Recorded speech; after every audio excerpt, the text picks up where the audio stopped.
Hi everyone, my name's Robyn and this is the look that I've recorded for my entry into the 2017 NYX Face Awards for the Australian competition. So this look is inspired by Mr. Cogsworth from the 2017 Beauty and the Beast. I tried to recreate this look as though Mr. Cogsworth was both female and human. That was my inspiration for the look. I tried to incorporate a few effects, I guess, into this look. So I've used some scar wax, some latex, and I've also made these little clock hands out of hot glue gun. I forgot to record that bit, so I won't be able to show you how I made it, but I'll talk you through it when it gets to that part of the video.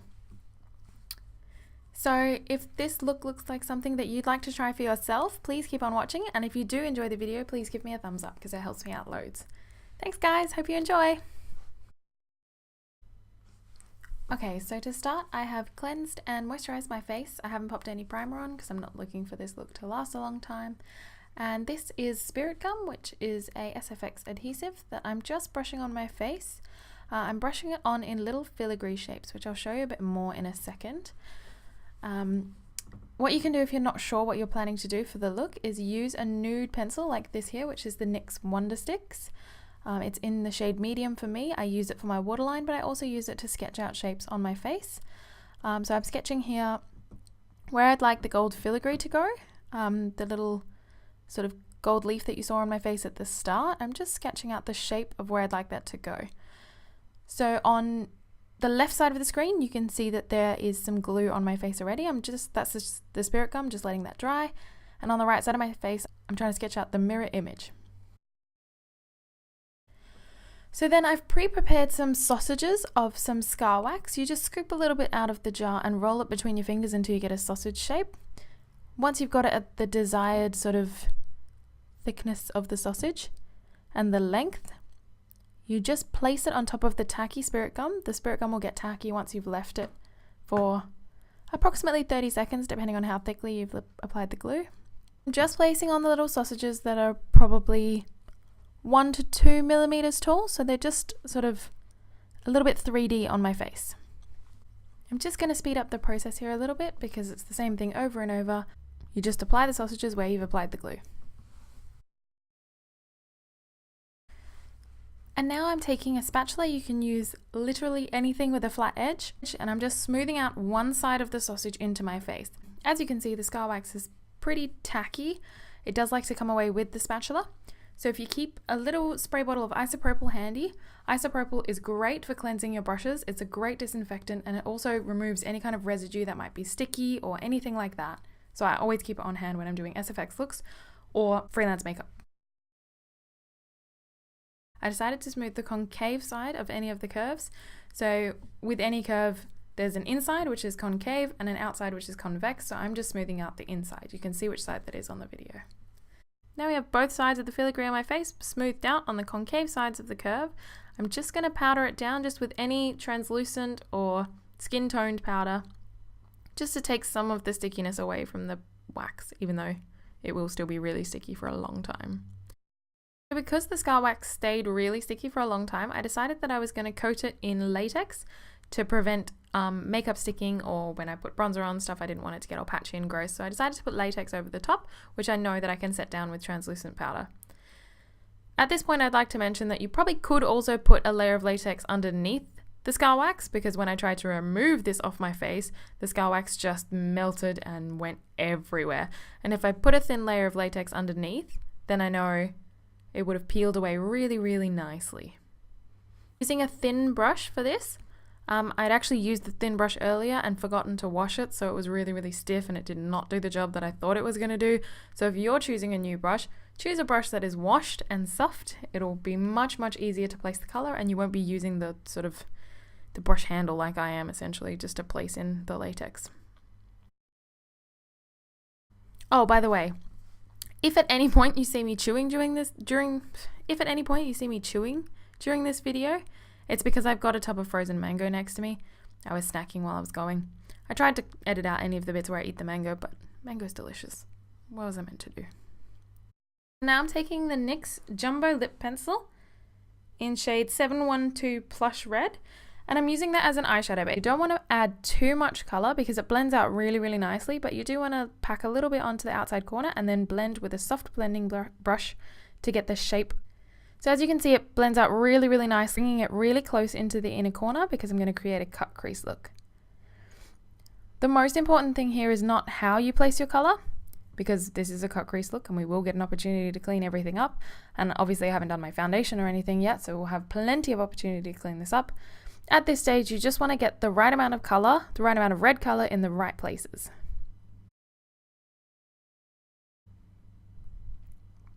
Here I'm just touching up the inner corner because I'd really like that to be quite bright, and checking that they're even, and adjusting my bra. So then I'm taking any red colored shadow on the same brush. I didn't even wipe it off. I just grabbed some shadow, chucked it on top just to set it down. Now I'm taking a dark brown color. I tried to choose something with red undertones so that it would match in really well, and just placing that in my outer V. I'm now taking a flat shader brush, and I'm just taking any cream based product that's close to your natural skin color and using that to cut the crease. So the first thing I do when I'm cutting a crease, I'm sketching out where my actual crease is. Just using one side of that brush, pulling down against my lid, following along the line to deposit the color. Have a quick check. Decide if you'd like to see your cut crease with your eyes open, or if you want the cut to be lower down on your lid so that you can only see it when you look down or close your eyes. I wanted to be able to see the cut with my eyes open, so I just added a little bit, I just brought it up a little bit higher. Then do the same thing on the opposite lid, setting that cream color with any neutral shadow just to make sure it doesn't sort of transfer anywhere. Same brush that I used to blend out the lip pencil and add in the crease color, I'm adding a little bit more depth into that outer V, using a shade somewhere between the one that's already on my lid and the red shade. And I'm bringing a little bit of that darkness along the cut closer into my inner corner. I'm creating a bit more of a wing shape by packing in that color in a triangle shape from my lash line into the outer V of my eye. Spritzed my brush with the isopropyl that I have handy, wiped it off on a little towel, and I'm using that same brush that I used for the cream shade to pack on a cream based gold eyeshadow. Now, as you saw in the introduction, I'm using a white liner along that cut line. If you don't want to do the white liner look, then you should be a little bit more careful packing on this gold shadow than I was, and I wanted it to look a little bit more blended. So without picking up any more shadow on that brush, the same brush that we used the lip color for and the outer V color for and the other outer V color for, I'm just packing that right onto the edge of where I put the gold shadow, hoping that some of it gets darkened and some of it doesn't, and that creates a nice blended look. Then I'm just grabbing any liquid liner and drawing in a wing. You don't have to do a wing for this look if you don't want. I have quite hooded eyes, so when I do wings, they are quite small, so I just decided to go with a small black wing today. Quickly going to fill in my brow. Now I'm grabbing the NYX white liquid liner, and I'm just going to really carefully, making sure not to forget to breathe, gonna sketch out along that cut crease line. If you forget to breathe, you will shake a lot more. If you find yourself shaking at any point, stop and take a few deep breaths and sketch on your hand a little bit just to get your control back. Eyeliner is really about faking it until you make it. You just keep telling yourself that you are great at eyeliner and you just don't worry too much about whether or not it's perfect, and eventually it will be great. Honestly, no one will ever get as close to your face as you do when you're doing your liner in the mirror. No one will ever see that close. If you think your wing is good enough, it is good enough. And if you don't think it's good enough, take a step back from the mirror and have a look again, because it is probably good enough. Fake it until you make it. I'm using the NYX Total Control Drop Foundation in shade 6 Classic Tan, mixed with shade, I think it's shade 3, don't quote me on that, the one called Vanilla. Usually I'd use 2 drops of vanilla to 1 drop of Classic Tan to get the color that's on my face, but today I really want to use the lighter color as a feature later in the look. So I'm going to make my face a little bit darker than my natural skin tone would be. So I'm doing 2 parts of the classic tan to 1 part of the vanilla. Just mixing them on the back of my hand with a beautiful, freshly clean beauty blender. Making sure to blend that line way down my neck because I used the wrong color and we don't really want to see. Grabbing a tiny little bit of any concealer of your choosing on a fluffy brush and blending that with concealer, particularly under the eye bags. Cleaning up the line of the eyeshadow that we didn't really bother with too much at the start. On top of the brows, just to give them a bit of a lift, down the bridge of the nose because we all like to be highlighted along our nose. Teensy bit on the chin and the forehead. And I'm just softening that up with the back of my beauty blender to give it a really nice skin finish. I'm just setting that with my translucent powder. So now I'm taking the NYX contour palette. I'm taking the warm bronzy shade on the left of screen there. On a really big fluffy brush, just bronzing up my face. This bit isn't any different for this look. This is just, you can just do this exactly how you would normally bronze your face. I do the tops of my cheekbones. I know a lot of people say that you should bring your bronzer a little bit further down than your contour, but I don't like to do that. I don't personally think that that replicates an actual natural shadow very well, so I like to keep my bronzer on the top of my cheekbones, under my jaw, along my forehead, and then wherever else I feel like needs it on that particular day. And then grabbing a bit more chiseled brush, a little bit smaller, more densely packed fibers, I'm taking those middle 2 contour shades. I think they're the right shade for my skin tone, and I want something kind of in between a cool tone and a warm tone. Then I'm grabbing the highlight shade from the same palette, which is beautiful, by the way. I love this highlight shade. Just popping it along the tops of my cheekbones, on the tip of my nose, a tiny, tiny little bit on my chin. And as I said before, I am not putting it under my brow because I have hooded eyes and I don't want to bring that part forward, but you can put it under your brow if you want to.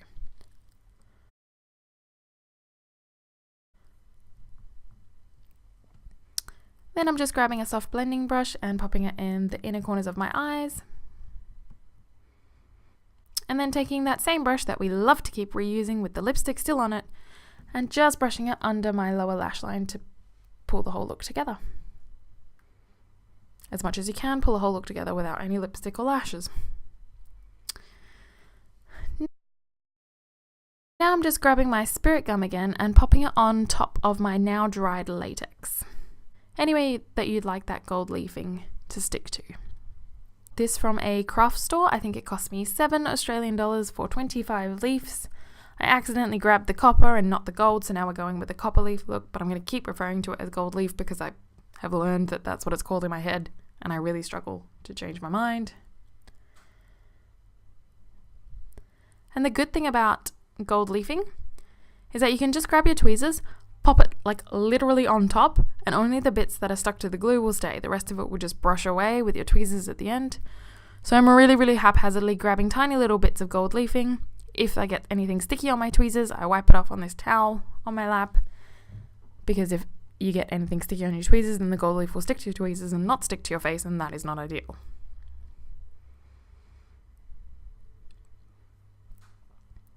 So I'm just placing the gold leaf really haphazardly all over my face, hoping that it sticks. And then you can see here at the end, I'm just picking off the excess with my tweezers and patting down everything to make sure it's glued properly with the tip of my pinky finger, which I also had to wipe several times on the towel because it kept getting glue all over it.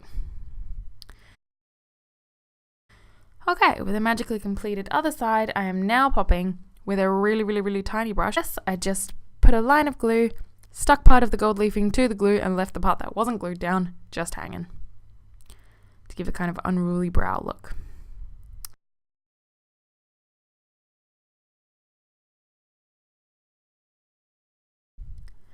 And now you can watch me struggle for a little while putting on lashes. I've just had a lash perm, which makes it really hard to access my lash line. I love my lash perm, highly recommend it if anybody's thinking about getting it, but it does make it quite hard to put on falsies. So struggle town for a little while. Promo of me thinking that I am a YouTube star and posing like a loser. some quick mascara on the bottom lash line. I didn't bother blending my lashes into these because they got tinted a couple of days ago and they are black. If you have blonde lashes, you can pop a little bit of mascara on.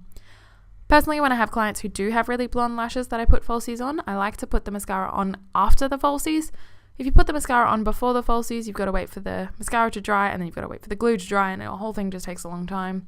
If you put the mascara on after the falsies, you get that as like kind of little fibrous look, and it's like, ooh, are they falsies or are they natural lashes with like lots of mascara on them? I don't know. And that's what you want out of a falsie, to not know if it's false or not. Using that same NYX Jumbo lip pencil, I'm actually putting it on my lips this time, but I decided that they needed a little bit extra. So using that same brush that we still haven't washed and we are still relying on the excess. There wasn't actually all that much left on the brush by this point, so I had to go back into the eyeshadow really quickly, but I just darkened up the corners. You don't have to do this bit if you don't want to, but I really like the look of ombre lips and I really wanted to sort of incorporate some fun things into this look. And I lined just along the bottom of my bottom lip as well, just to really sell the pouty lip look.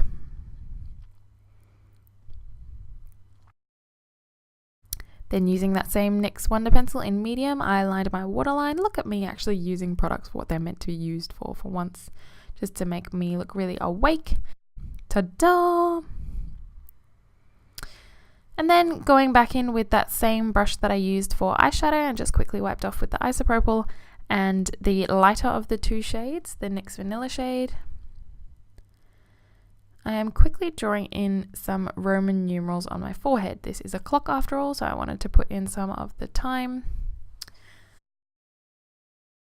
This brush is really, really stiff and really thin, so it was great. It was almost like using a pencil. The most difficult thing was trying to get the numbers the right way around because I was doing it in the mirror, so I knew that I had to go backwards, which was quite tough. I just went around my whole face putting all the numbers in. Now I'm just popping a bit of spirit gum on my nose and tapping it. Once it's tacky, it's dry, and now I am pressing on the clock hands that I made earlier. You really got to make sure that they are properly stuck together. You really got to hold them on for a little while to make sure that they properly stick, because as you can see, they are quite loose and wobbly, and we want to be careful with them.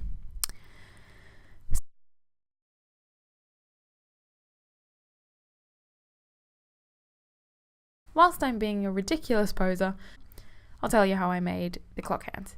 So basically what I did was I got a plastic sleeve, I sketched out the shape of the hands that I wanted onto the plastic using a permanent marker. I measured them quickly against my face to make sure that they wouldn't be too long or too short. Then I grabbed my hot glue gun. I did my best to place the glue on the plastic sheet in the shape of the hand that I'd drawn. If you used a hot glue gun before, you know that it never does what it's told, so I just got it roughly in the right shape.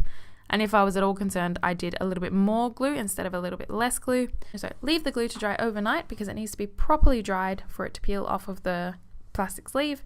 Peel them off, pop them on a cutting board, grab an X-Acto knife and just cut them down to the shape that you'd hope they'd be. I glued the two hands together using more hot glue gun, and then I stuck them to my face using spirit gum. I popped a little bit of spirit gum over the top of the hands and laid down a sheet of gold foil, left it there for a couple of minutes to dry, and then just used a soft brush to brush away the excess oil. So that's it, that's the completed look. I hope you enjoyed my interpretation of Mr. Cogsworth from Beauty and the Beast, and I hope you enjoyed my ridiculous posing. Thanks for watching.